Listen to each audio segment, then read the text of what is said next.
Well, I hope you had a wonderful journey from the courtyard to here. It sounded quite dramatic from where I was sitting. I don't quite know what was going on out there. But you made it in after a very long journey. I've been talking about your inner and outer journey that you've embarked on, that has culminated in this 3-month retreat in the mountains, and is starting a new chapter, a new phase, new life indeed, coming back here at London Buddhist Centre. And we're very eager to hear whatever you wish to share of your experience tonight with us. Yeah. You only got back Wednesday, Thursday, something like that, a few days ago. So, and if you imagine you've not got your mobile phones, you're not reading the news, you're not in your normal environment at all.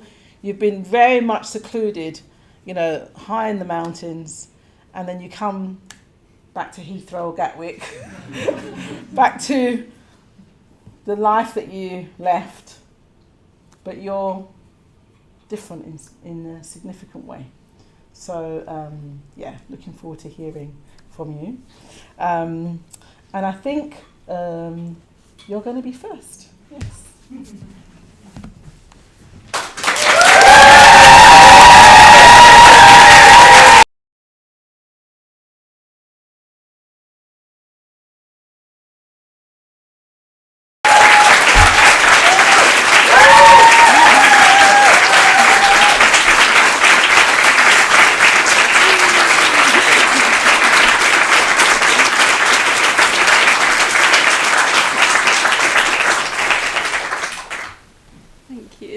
To see you all and not hug you all. But yeah, it's lovely to be back with so many of you who were really alive in my heart and my mind throughout the retreat, and it's wonderful to be back here in my spiritual home.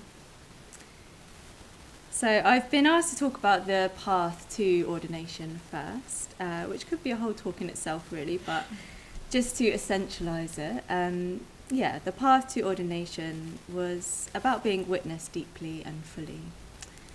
And I have this image of my heart just kind of out and being witnessed and sometimes exposed.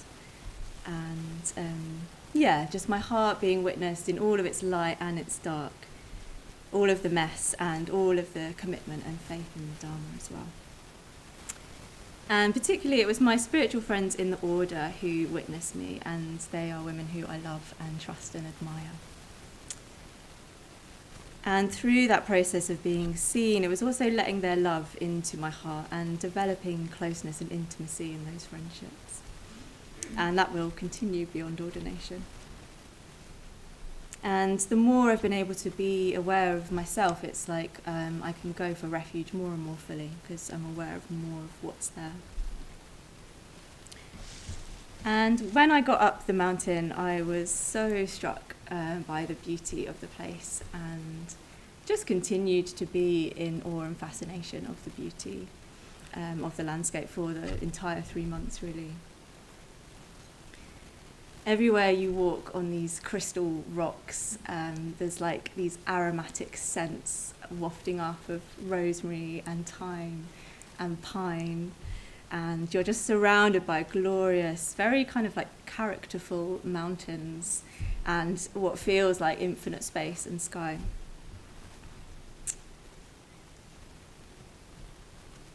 And there are new surprises and discoveries within that landscape throughout the retreat. And when I look back now, it just feels like a dream, it feels like it exists in another realm that's just outside of time. And when you're there, you're kind of living this life where it feels like almost everything you do has meaning and has some sort of mythic significance to it. We saw lots of auspicious signs. For example, the day before the private preceptors arrived, there was a huge lotus-shaped rainbow-coloured cloud in the sky. And after we'd done our final reporting out, there was this massive electric storm with flashes of purple, and it's epic. after one ritual there was like 20 vultures circling overhead. During one session of Dharma reflection I saw a fully circular rainbow around the sun. There was a bright orange moon. It was just magical. Like, that's only some of the beautiful sights that we saw. But in the first few weeks when I got there was quite a lot to get used to and kind of adjust to. So on many different levels, because I kind of kept trying to say to myself, I'm on my ordination retreat, and trying to make it sink in. And at the same time, on the practical level, there's like all the ways to live in completely off-grid. So you've got to like do different things with the water, and there's all these systems, and it was just quite a lot. But once you kind of, that just becomes second nature. And then I think once that became second nature, it was like the most profound, best experience of my life. And a lot of that is down to Punyamala, who led the retreat and was my public preceptor, and I want to rejoice in her more, but I don't have time. But I just feel immensely grateful for the way that she led the retreat. And the team was amazing, and so were the retreatants, new order members. I feel like we created this lovely, just like very playful atmosphere, and also very caring. I feel very grateful for like the people that I was with. So in my private ordination, Vimoksamati gave me my name, which is Pasadaketu. And she said to me, it means clear, pure, bright comet. And when she said that to me, I was like, that's such a cool name. And then she said, it's your name. And I was like, wow.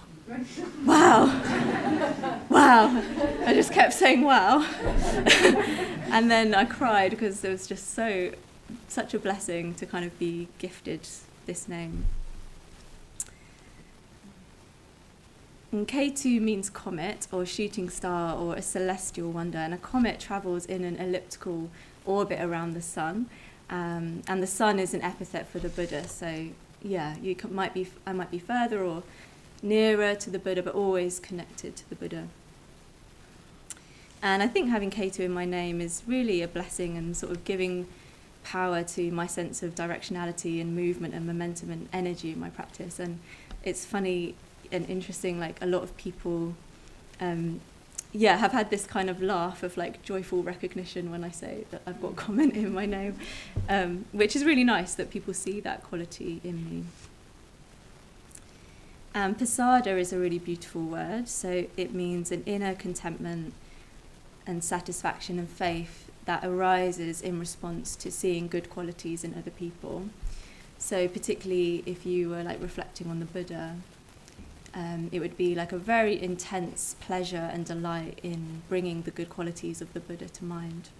And then this kind of contemplation and delight in the good qualities is what creates or brings about this sense of brightness and shining forth from one's being. So that really made me think about how can I practice with that. So what can I do to keep my energy clear and pure and bright? And that's something I can practice with every day. And then there's the public ordination, which was the best day of my life. It was so joyous, and there was just so much metta and joy flowing between us all. And when we heard everyone's names, I had the feeling that something very deeply human was taking place. It was like each individual was being truly honoured, and the amount of care and attention and thought that each preceptor had put into sort of getting to know their preceptee and then declaring their truest name, that's reflecting their highest aspirations and strengths, was very profound. And I just felt like, this is how we should treat every human being. This is how each person deserves to be treated just by virtue of being alive. And it's such an affirmation of our lives. And just this longing that everyone could experience that kind of full witnessing and feel that loved and seen. And somehow in this spiritual community, that is actually what happens. So I feel like, we're in receipt of immense blessings. So to move on to my thank yous, I want to start by thanking the ordination team at Loka. So thank you for preparing us so well for ordination and being such inspiring role models and such a good example of a microcosm of the order. And thank you to all the Mitra study, the different Mitra study groups I've been in and all the Mitra study group leaders I've had. Thank you for providing a steady place of depth and Dharma reflection and connection to the Sangha.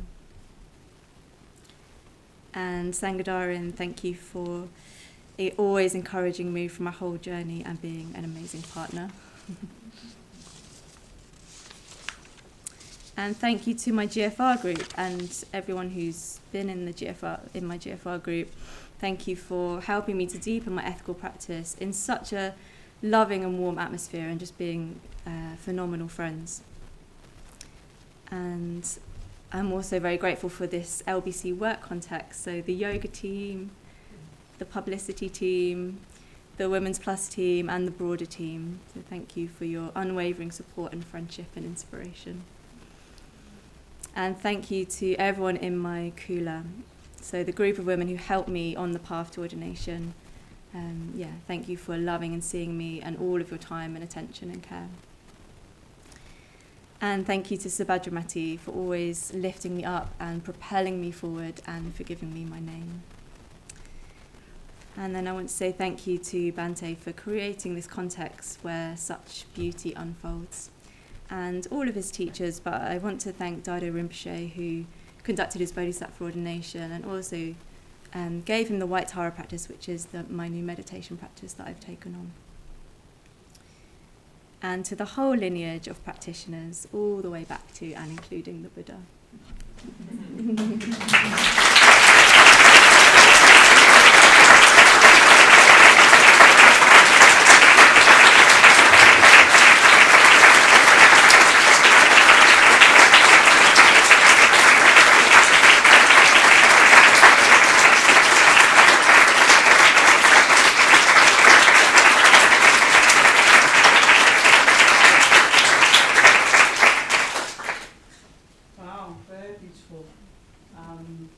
I love your description of Akashavidya, and it's quite fitting that you've got a celestial name. You really took in all that was happening in the skies, in the heavens.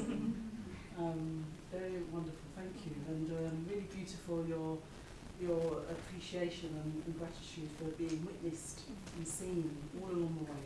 So thank you very much for saying. And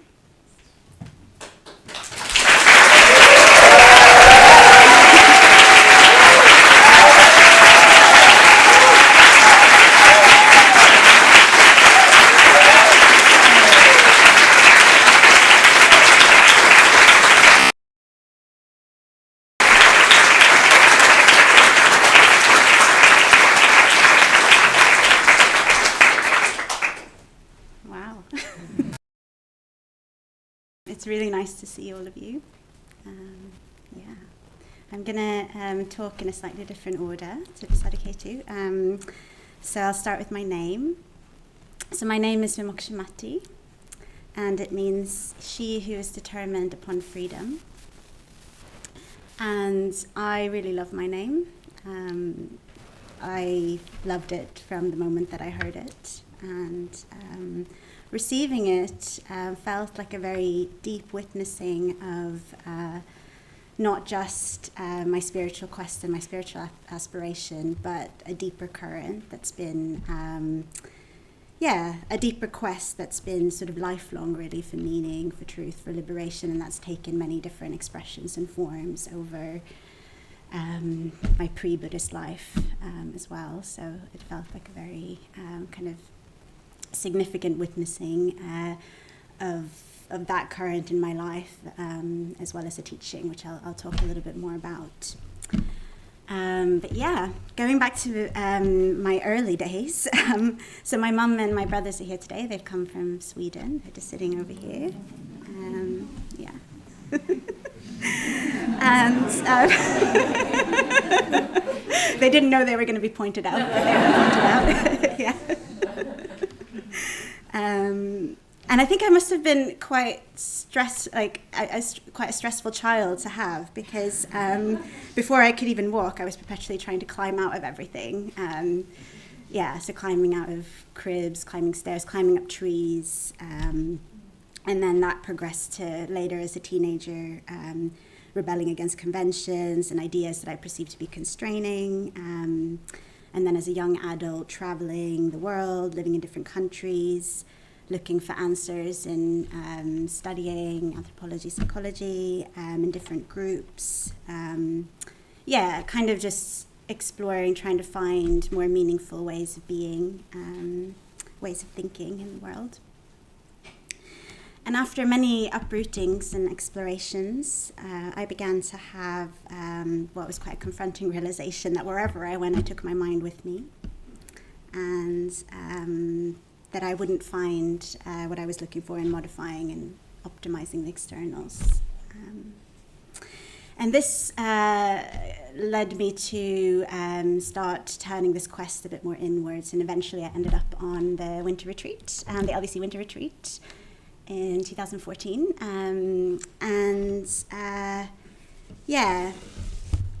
I really didn't know then that what I'd stumbled across would lead to this incredible life-changing journey. So a little health warning for those of you that are maybe newer here, that you might think you've come to meditate to lower your stress levels, but you don't know where it's going to lead.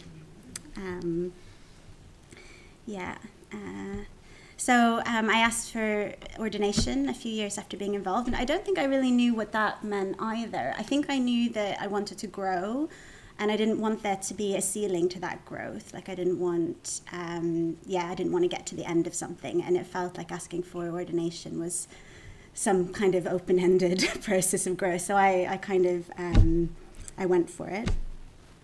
And I think there's quite a lot that I could say about the ordination training. Like Pasadaketu said, it could be a whole talk in itself. But I think from this lens, I see it as a deeper examination of what freedom of mind and heart really means, and an increasing awareness of the sometimes quite painful ways in which I get in the way of that for myself.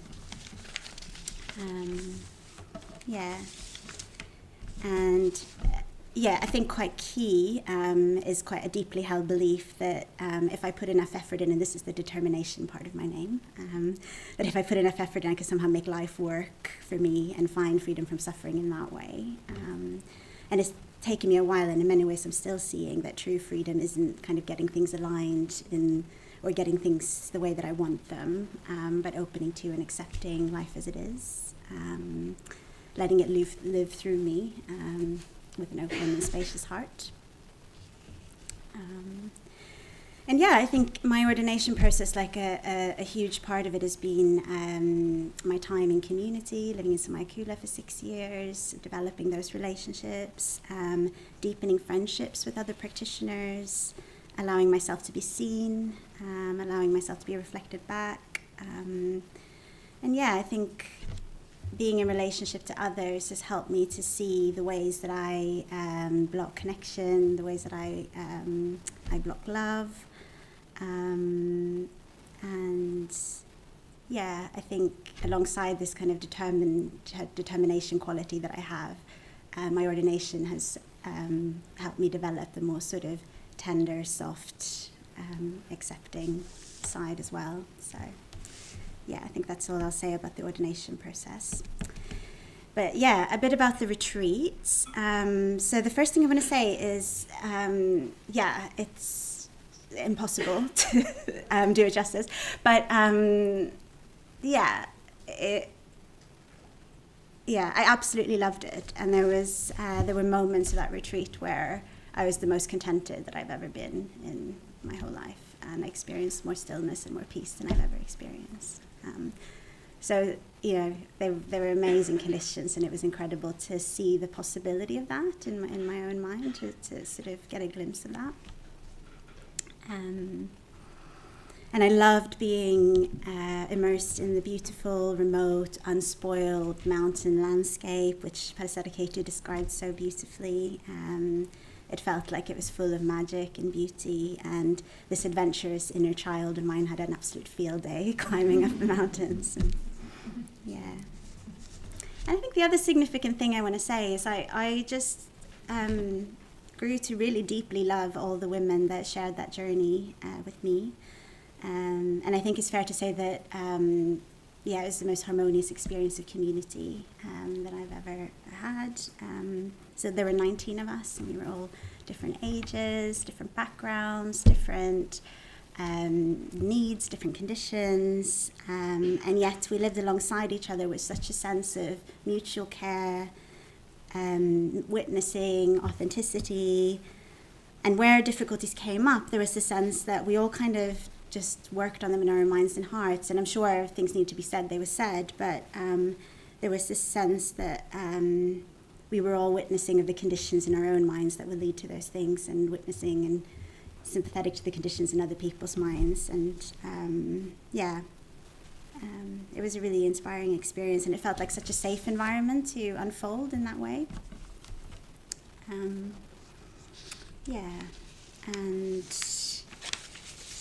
what I learned, I think sort of having that amount of time, 3 months of being on retreat, I really got to see how my mind creates the world. How, it's not out there. And I could see more deeply the ways that I've sought happiness and security in places that cannot provide those things. How I try to control things that I don't have any control over. And habits of mind that kind of cause pain, like, closing down, going into blame if I feel hurt, for example. And I've gained more faith and confidence in my capacity to find freedom and happiness and security in my own mind and heart. A big theme of mine was also fearlessness. So I think fearlessness both in sort of staying with this open heart and welcoming in whatever, dwelling in the moment and welcoming in however that moment is, but also fearlessness to dwell in beauty and dwell in joy. So I noticed there were all these kind of expansive moments, and it was just such a beautiful place. And then something of my mind would kick in of like, but something of kind of usefulness or wanting to achieve something. And so I think there's also quite a lot of fearlessness in being able to stay with beauty and allowing more joy and allowing expansion. So fearlessness was a big theme. And lots of other things too, but I won't have time to share all of those. So I'm going to go into my thank yous. And I'm going to start with Bhante Sangharachita, because I feel like in many ways he's given me my life. And if it weren't for him, I'm not sure if I would have found Buddhism. And even if I had found Buddhism, I don't know if I would have pursued ordination, because it would have meant a monastic lifestyle. And I think also without his unique emphasis on community and friendship as part of the spiritual path, I don't think I would have been able to make as much progress as I have, and I don't think I would have found the path as joyful and as rich. I want to thank Vimoksamati for ordaining me and for giving me my name. I feel like I've been given the most precious of gifts by her. Not only kind of being seen in this deep yearning for freedom, but I've been given something to grow into and a daily teaching of where freedom really lies. And that's a teaching I'll never get to the end of, like a tree I'll never be able to climb to the top of. And she's given me a guide in the form of a sadhana, which is a new meditation practice that we take on at ordination. So I feel like she's kind of given me a teaching and given me the tools.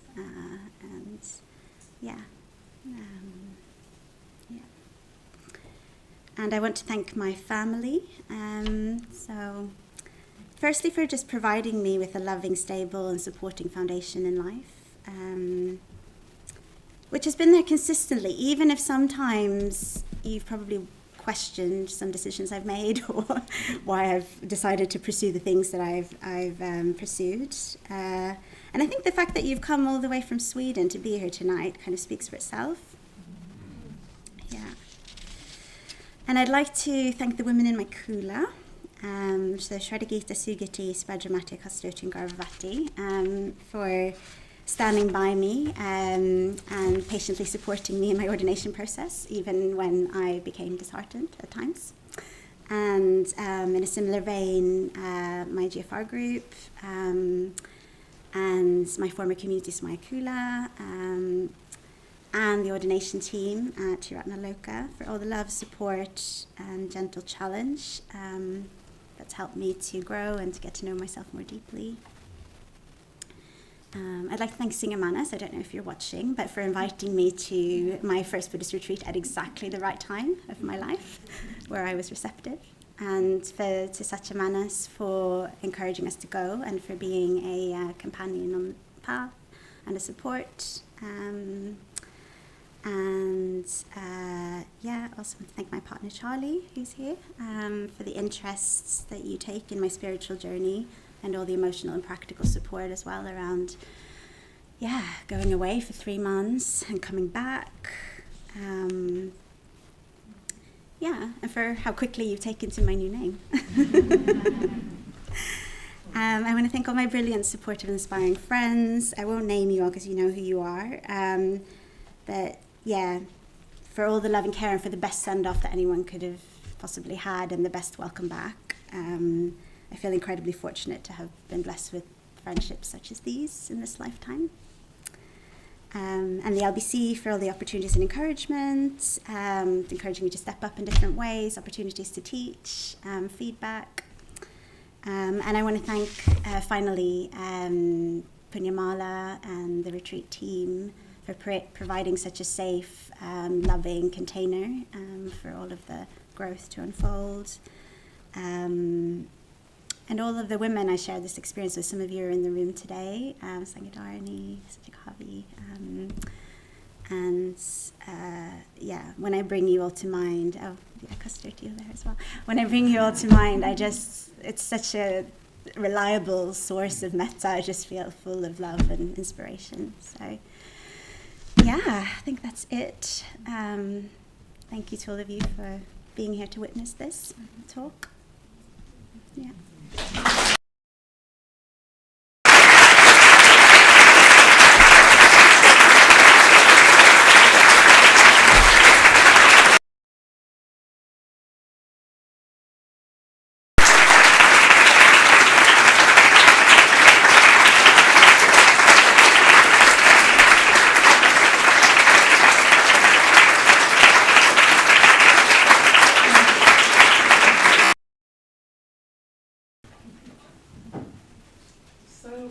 Lovely seeing you so shiny, really. You're both very shiny and happy and just full of rejoicing. It's very beautiful to be around.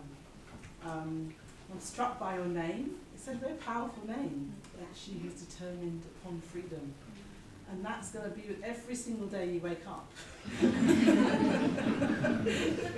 Determined upon freedom. There's something about determined, there's a real energy and focus to that, but that freedom is no limits. So there's a Quran or something, a puzzle right there. Thank you very much. And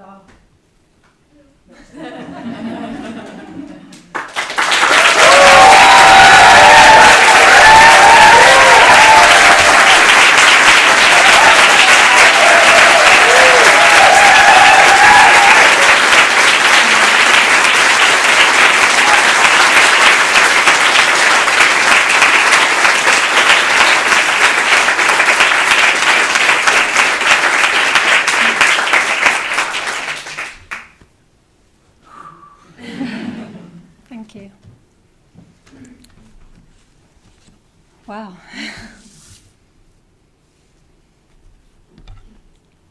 I've got the koan of having to use my glasses to read and wanting to look at you. So let's see how I navigate that. Yeah, I'll start with a journey to ordination. And I thought something that I was thinking of today is when I first asked to become a mitra.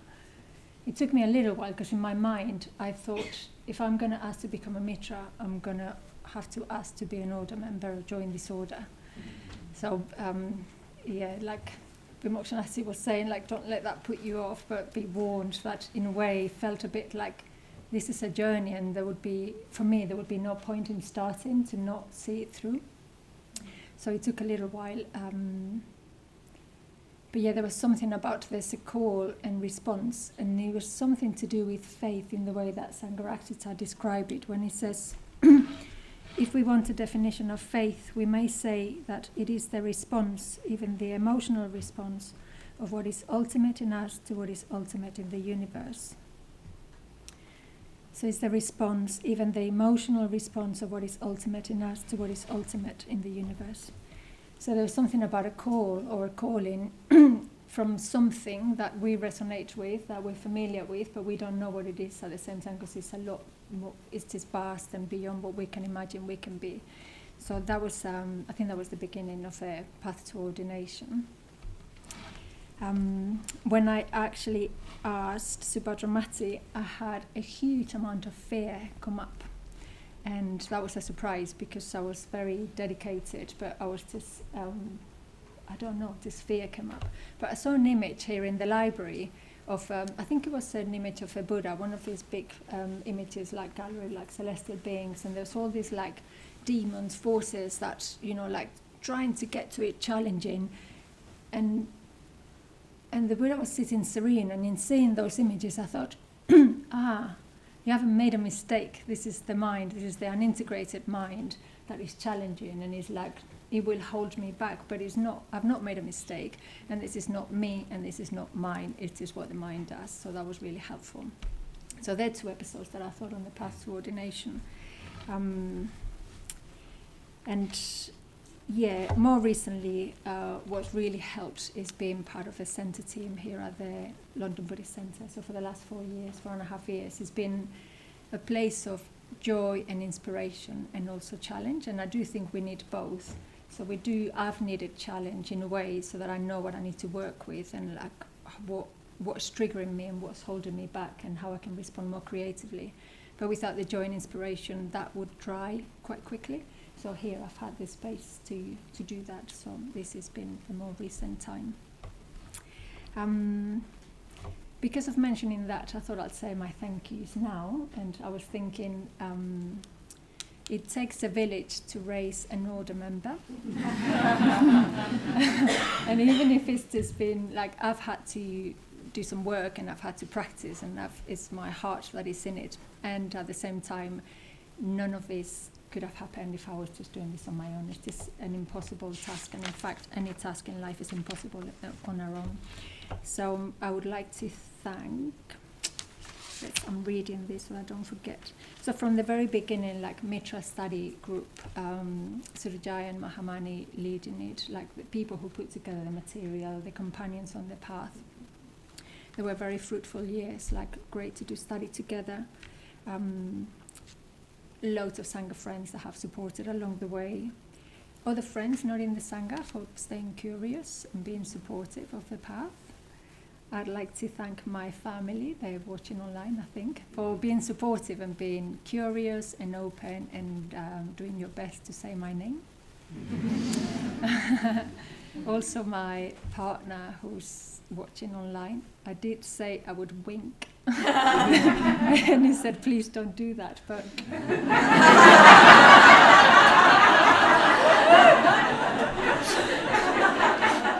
anyway, it's been so supportive, like especially lately, like very encouraging and very proud of the path that I've taken, very respectful. So yeah.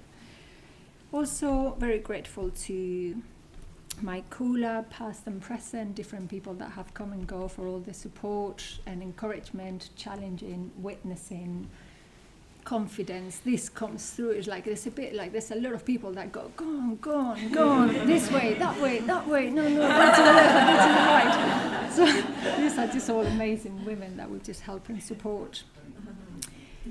Same for the Tiratnaloka team. Like they've just been the heroes. They're a very small team, and they just do a lot, and they support many of us on this journey.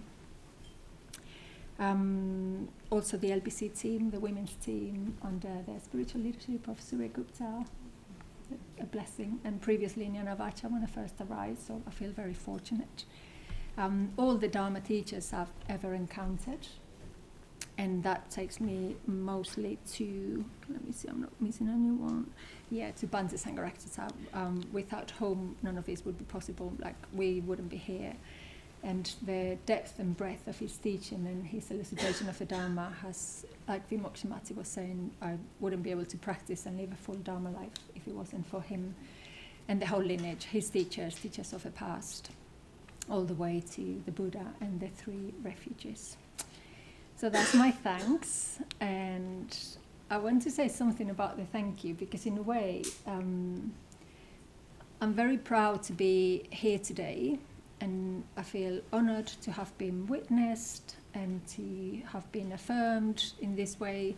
And at the same time, I had a wobble on the way up to ordination, not major, but I was talking to a friend from Spain, Buddhist, and I was saying, no, I can't believe I'm going on the ordination retreat. I still haven't worked this out. I'm always going to fall on these, like this always happens. And then she said, oh, but she's not practicing Buddhist. But she said, oh, but as far as I understand, ordination is not an achievement, it's a commitment. And I really was like, that's it. I don't have to, like, as long as I keep turning towards, as long as I keep like doing my best to like respond creatively and like not give up on anyone, not give up on myself, like then I can do this. Like I am wholeheartedly willing to commit myself. So yes, then the ordination retreat is just, well, luckily you've heard a bit already, so I don't have to say all of it again, but it's such a magical place. I mean, the place is called Akashavidya, which means the forest realm of luminous space, and it really lives up to its name. It's just, yeah, it's so mythical and at the same time so elemental and so real. And the way it was led, Punyamala is such a practitioner of depth, really down to earth, very pragmatic, but at the same time really in contact with the mythic. So the whole retreat, it just feels really timeless and like it's been filled with beauty.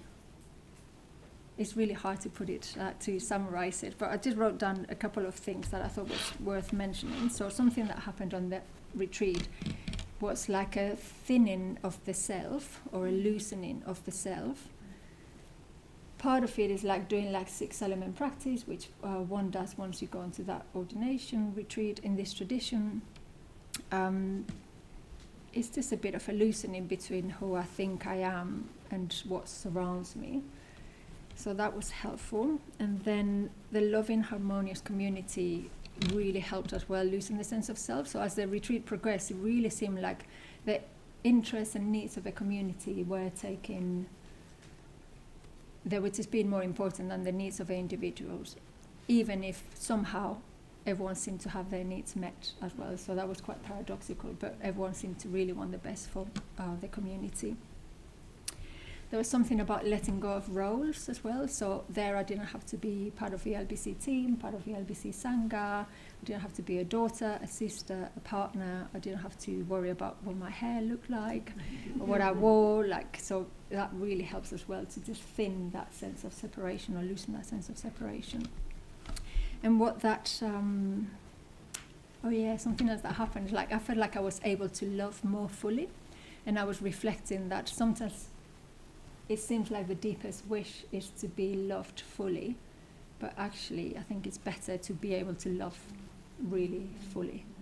And those conditions made that possible. So that felt like a gift, and a gift that kept on giving. There was so much love and care for each of us, and like so much encouragement. And in a way it felt like it was personal and not personal.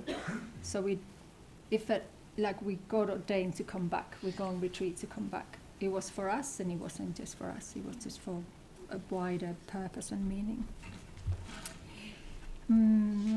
Yeah, and with that came clarity as well, more clarity to be able to watch my own mind and see the habitual patterns, the things that I do again and again, but I was able to catch it more quickly and not give myself too hard a time, confess it quickly and like notice what are the obstacles that hold me back and be willing to put those aside and move on towards what really matters.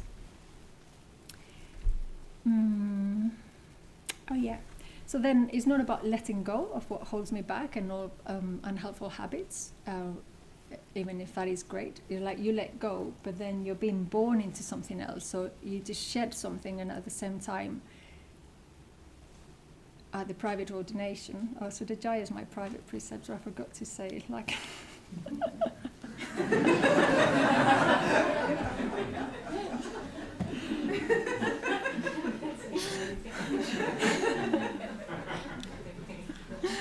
Well, you gave me the two beautiful gifts. I was to say, like, I wrote a character, like, I'll never forget her beauty and poise in that kuti. It's not like it doesn't matter, like, it really means a lot. And I was given two beautiful gifts, like, one is my name and one is the visualization practice that I take. So my name is Akashavidya, which I loved the minute I heard it, and I was like, really? Really? And then at the same time it felt like, yes, that's... So Akasha is space. The name means she has wisdom like space. And it's space, but it's not an empty space, it's a radiant, luminous space full of possibility. So the space where everything comes from and everything goes back into. I think of it as the space where anything can happen and everything does happen. And it's both the conditioned, the mundane, and the unconditioned, the transcendental. Everything comes from that space. So it feels like it's filled with magic, in a way, and mystery. And the second part is Vidya, which means wisdom, but it's the wisdom that is to do with creative responses and being attuned to beauty. And so it's the wisdom that sees beauty and responds with love, which I thought is giving me a path of practice, because I thought, oh yes, and like I can do that, and it's the beginning and it's the end. Like, it can open my heart, I can be in contact with beauty. And beauty in the sense of truth, of what is real, as in the marks of reality, the marks of condition, things that are impermanent, things that are insubstantial, things that are unsatisfactory, and that opens the heart with compassion, and it brings love. So that's a good place from which to act skillfully, and it's also the end of a path. So it's a bit of a koan and a bit of a round journey, spiral journey. So it's a great gift that I've been given, that I can move into more and more. And the other practice, the other gift I received is my visualization practice, meditation on an archetypal figure, which is Vajrasattva. And it's quite difficult to describe, because sometimes it's said it's the last form before formlessness. So it's quite elusive. It's outside space and time. It provides a path of purification so that we can purify the mind, and then I can see the world in that beauty, in that sparkle. But it's still tricky to talk about it. So I thought, related as well to my name, is a bit related to that space where everything, because it's often said it's the primordial Buddha. So it's the space from which things constantly arise and go back to. So I related to the first part of my name. And because I can't talk about it very articulately, I thought I'd finish with a quote, an excerpt from a poem by T.S. Eliot, which says something about Vajrasattva and about the retreat we've been on to. So it goes like this: "And do not call it fixity, where past and future are gathered, neither movement from nor towards, neither ascent nor decline. Except for the point, the still point, there would be no dance, and there is only the dance. I can only say there we have been, but I cannot say where, and I cannot say how long, for that is to place it in time."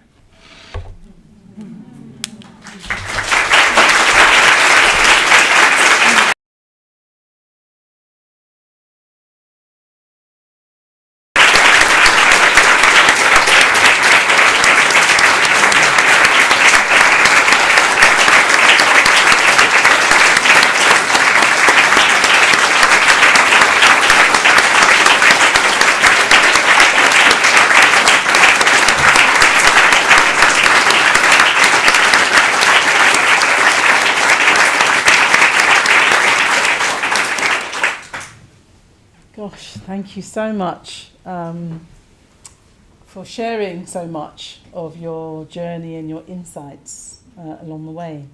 I loved how you stated, your friend stated, that ordination is not an achievement. It's not status. It's not, you've not gone up in the world in that sense. It's a commitment. It's a commitment and it marks the beginning of a journey. And what unfolds in that journey is more and more of who you are. And who you are is then shared, expressed in the world. And so that we all then receive the benefits. And it's just very beautiful to hear your reflections. So thank you very much. And really thank all three of you, because you've come back to the LBC. You're these new beings with these names, beautiful, profound names, and it's gonna, as I said, they're with you every day. You're called it several times a day. You're going to be reminded again and again of who you are, who you truly are, and what your qualities are, and therefore what your significance is to being here in the world. And I think it was you that said that, Pasadaketu. Everyone, wonderful for us all to receive that, all to kind of be witnessed and seen in that way. Without all our conditioning, all our habits and all our challenges and our struggles, who are we outside of all of that?